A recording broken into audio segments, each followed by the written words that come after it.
All right. So if I get it correctly, what we are saying is that we have got part-timer in a Scrum team, and essentially we want to get them involved in day-to-day activities and ensure they are aligned with regard to what team members are doing. At the same time, we don't expect them to attend all meetings and kill their time where it doesn't make sense. Now I can share how I have tackled that in one of the organization when I had a team wherein not everyone was working full time as a part of squad or Scrum team.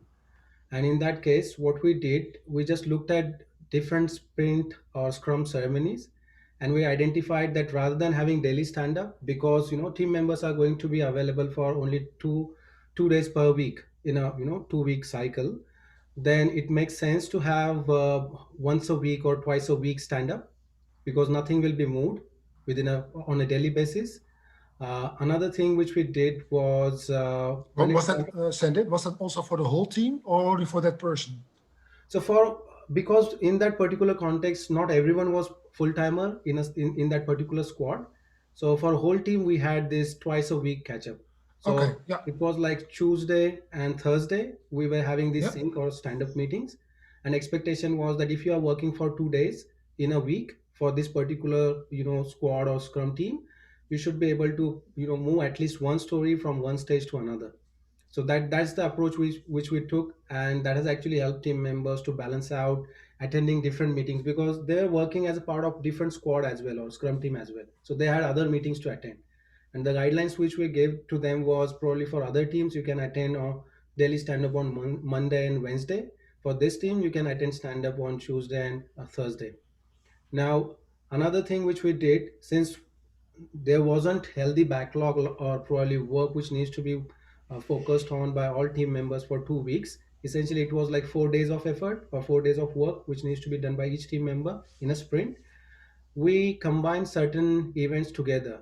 For example, we had showcase which was just for 20 minutes, which was followed by retro 20 minutes, and then after that we had this sprint planning 20 minutes. So in a 1 hour we used to Oh, do all those three things in a single go, and that's how we balanced out things.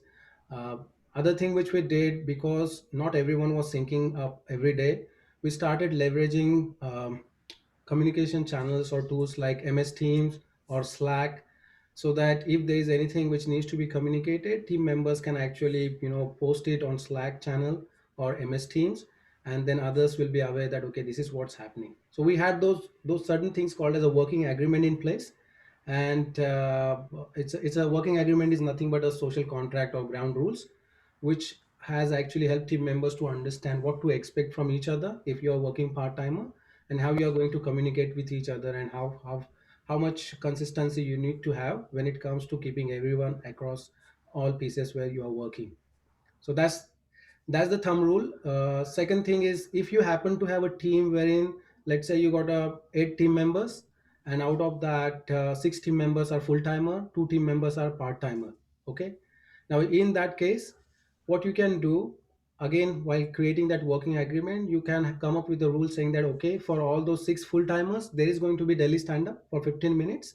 For part timers, probably they don't need to attend every day. They can come and join on Tuesday and Thursday, or probably Monday and Wednesday, where it makes sense. And that way, you don't actually eat up everyone's time when they have got multiple priorities, multiple things on which they want to work, and essentially, still you achieve that goal. That's my experience. Vijesh, Soumya, do you have any other perspective or any other ideas?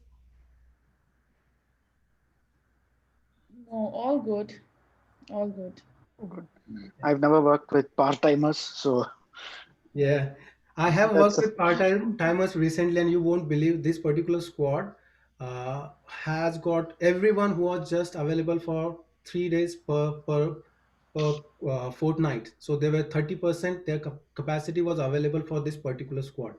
So we had this funny ways of working wherein we picked a few things from Scrum and put it in a context. So rather than religiously following each and everything, we decided, okay, let's have once a week or twice a week stand up, and let's have 1 hour session wherein we are doing this showcase, we are doing retro, we are planning for the upcoming sprint, and that's how we actually did. that's a very tight schedule. 20 minutes, 20 minutes, 20 minutes. So And it you are that's a very good team. That's really good interacting with each other and have the process Yeah. in order to achieve that, I think. Yeah, you need a very good coordination and communication in that sense. absolutely. Another thing you can do in such cases is rather than waiting for team members to come and populate their ideas during meeting, you can create those boards as a scrum master or agile leader.